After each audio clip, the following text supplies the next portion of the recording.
Hello good Pavichong, welcome back to the Accounting Heist Lecture Series. My name is Ron and I'm a certified public accountant. In this video, ang pag-uusapan natin ay ang posting ng transactions into the general ledger, which is the next step after the journal entry process. But before we begin, please don't forget to show your support by hitting the like button, sharing this video to your friends, and clicking the subscribe button so you won't miss any of our new videos. Also, if you have questions along the way, Dude Pavichong, or if you like the discussion, please feel free to comment down below and I'll get back to you as soon as I can. You can also follow me on my social media accounts, which will now appear on your screen.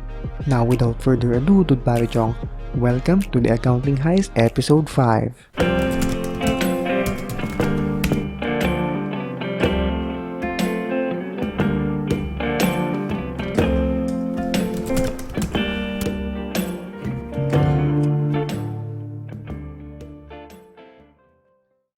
Alright, let's begin, Dude Pavichong. As you can see here, I have a general journal on the left side containing the journal entries from our previous episode. Ngayon, kung hindi mo pa yun napapanood, Dude Pavichong, nilagay ko ang link sa description below.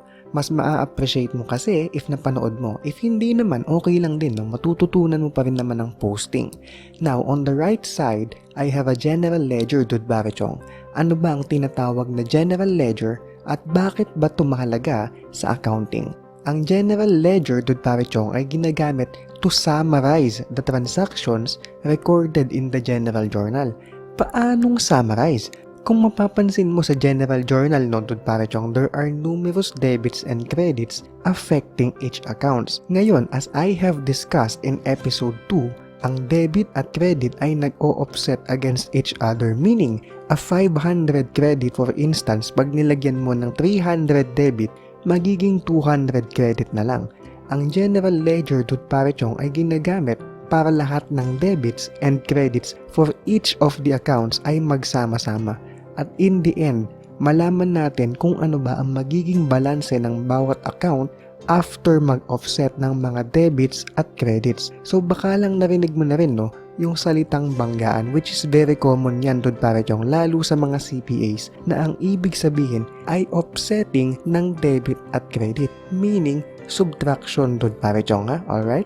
Sabi natin, lahat ng debits and credits pertaining to an account should be summarized in the general ledger for that account. Ibig sabihin, Dude Pavichong, meron tayong general ledger na maintain for each account na nakalista sa ating chart of accounts. What you're seeing now is the general ledger for the cash account, and as we go through the posting process, you'll see the other ledgers. Before we start posting, let me just run through the parts of the general ledger. First, the date column pertains to the transaction date. Ang ilalagay mo dito, Dude Pavichong, ay ang date of the transaction as recorded in the general journal. Next is the particulars. Dito naman nilalagay, Dude Pavichong, ang short description ng transaction.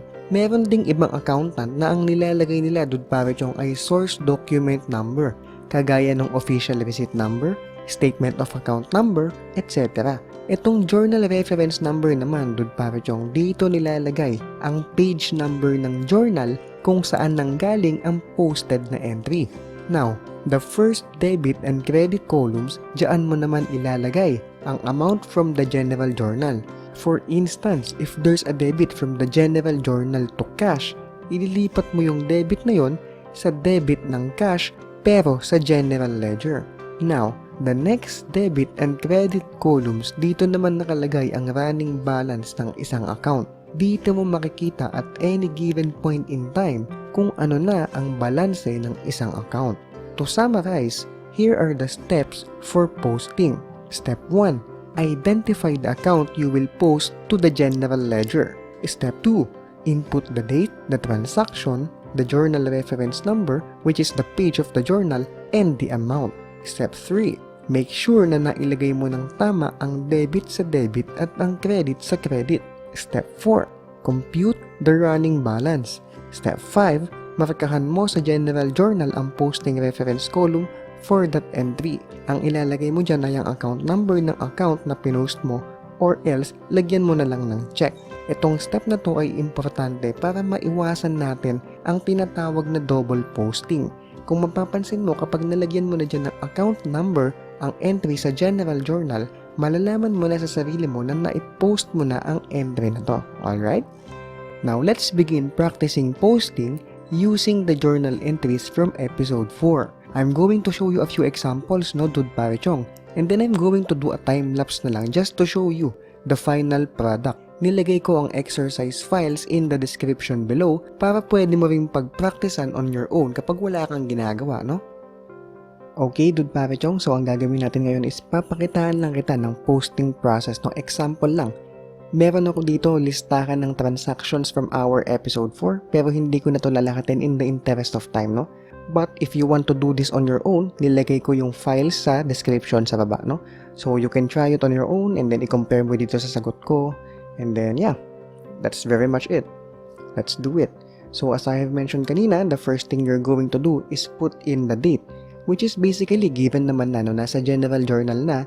In this case, this is June 1. So let's put June 1. Sorry, nakaharang yung cursor. Okay, now the particulars. Anong ilalagay mo sa particulars? So, sa particulars, pwede mong ilagay dyan yung description ng transaction, which in this case is initial investment. Initial investment. There. So, yung iba, pwedeng nilalagay nila yung source document number, like official receipt number, statement of account number, bill number. So, ako, I want to put in a transaction description. For me, it's clearer. Next is the journal reference number, which is basically just the page number kung saan nanggaling itong transaction to. So, in this case, this is page 1, no?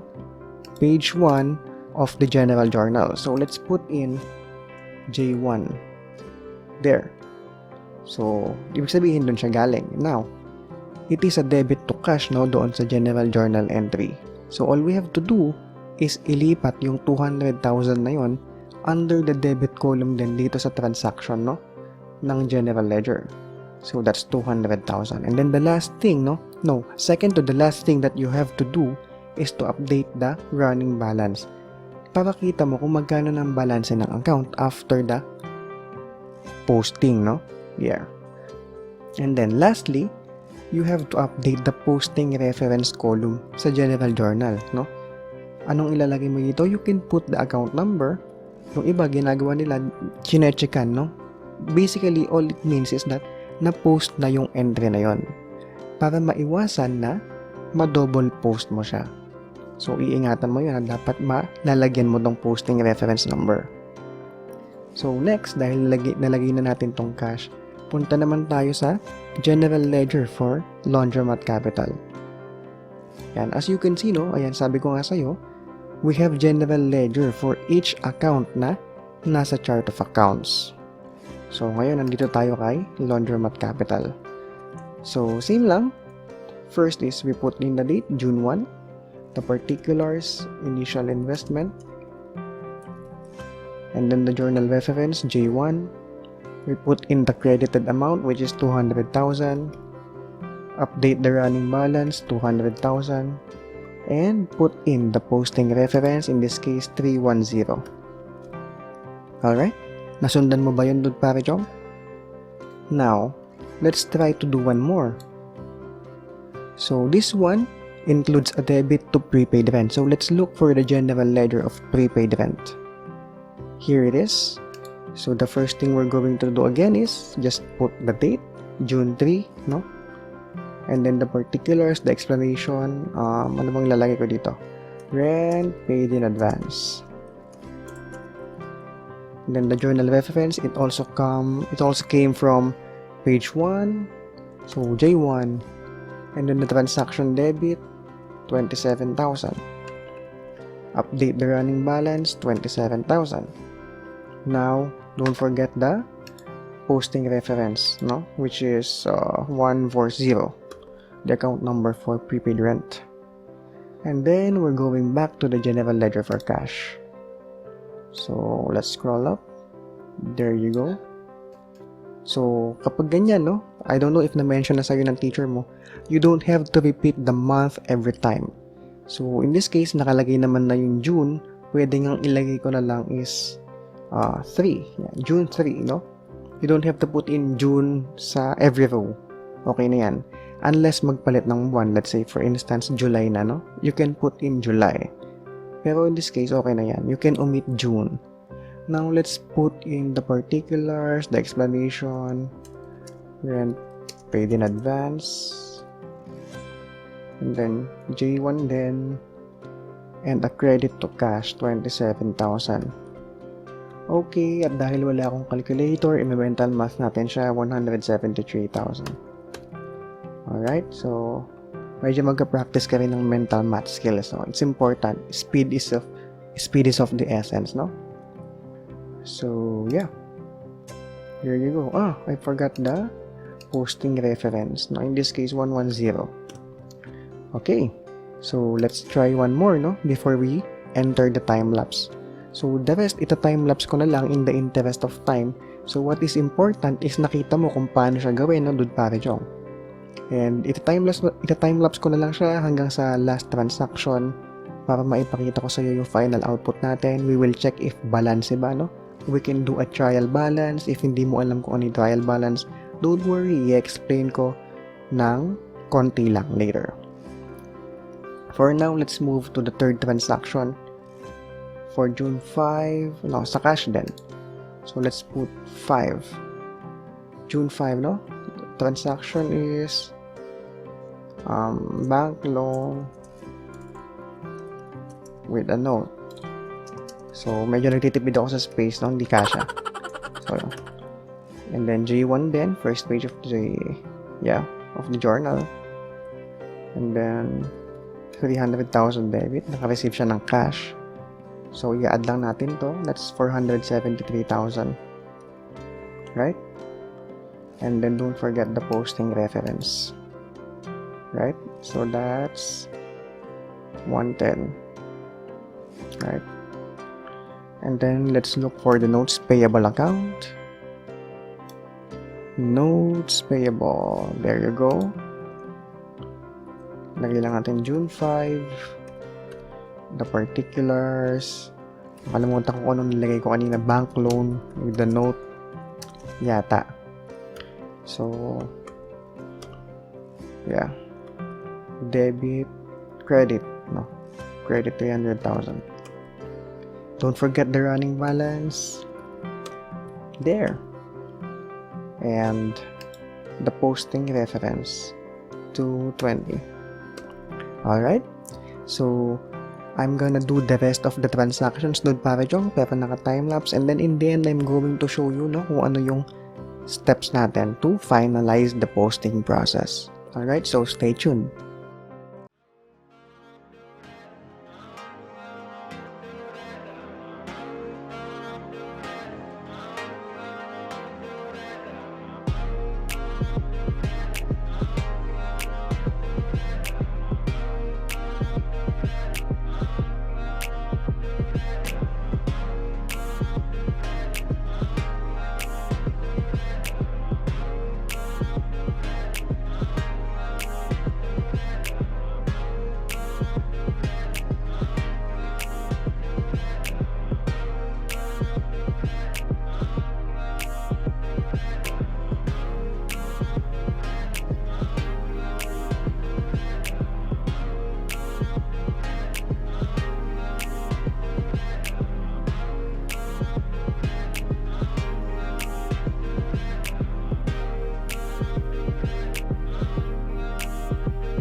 Now that we're done posting, the next thing we're going to do is get the balance for each of the accounts.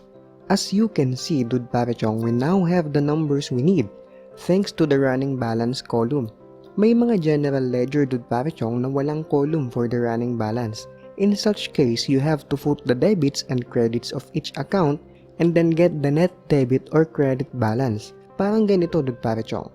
You just have to add all the debits, add all the credits, and then pagbabanggain mo ang debits and credits to get the balance of the account. Pag mas malaki ang credits, you'll get a credit balance. Pag mas malaki ang debits, you'll get the debit balance. After this, dud pare chong, we're going to prepare the unadjusted trial balance. Ano naman ang unadjusted trial balance? Ang trial balance, dud pare chong, ay tinawag na trial dahil tinatry mo kung balanse ba ang debits and credits after mo mag-journal entries at mag-post sa general ledger. Try lang. Also, it is so called unadjusted because this trial balance is prepared prior to preparation of the adjusting journal entries. Kung ano ang adjusting journal entries, we're going to discuss that in a future episode. So hit the subscribe button and bell notification icon dud pare chong para lagi kang updated pag may bago akong tutorial. Now, paano ba gawin ang unadjusted trial balance? All you have to do dud pare chong is list the accounts vertically in the order of assets, liabilities, owner's equity, income and expenses, and simply plot the related account balances from each of the accounts ledger. Now, add all the debits and add all the credits at kapag balance yan dud pare chong, pwede ka nang mag-board exam. Pag hindi naman pantay, ganun talaga eh.